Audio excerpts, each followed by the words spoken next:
Hello everyone, welcome to Cynthia Montana channel. Now I'm gonna talk about Dogecoin. Now we're gonna start with the Doge per USD pair here. It's trying to push it already above all of the moving average.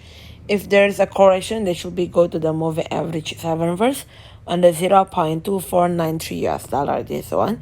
If they go down again having correction, go to the pink one side here. Middle band on the the moving average 25 on the 0.2381 US dollar. It's a little bit risky if you entry right now. You can entry slightly on that point, the pink one.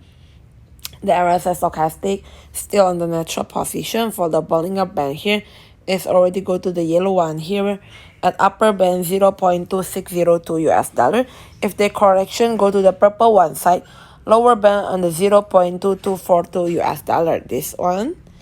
Okay, next move is we're gonna go to the 4-hour chart. Basically on the 4-hour chart is using for investing, and previous is having a really big gain and now having correction. Drop the correction already, go to the yellow one first, upper band 0.258. Then you can entry on the slightly between 0.2378 until 0.2483 US dollar. As a stochastic still on the natural position, not overbought, not oversold. So this is all about it. Don't forget to like, comment, and subscribe.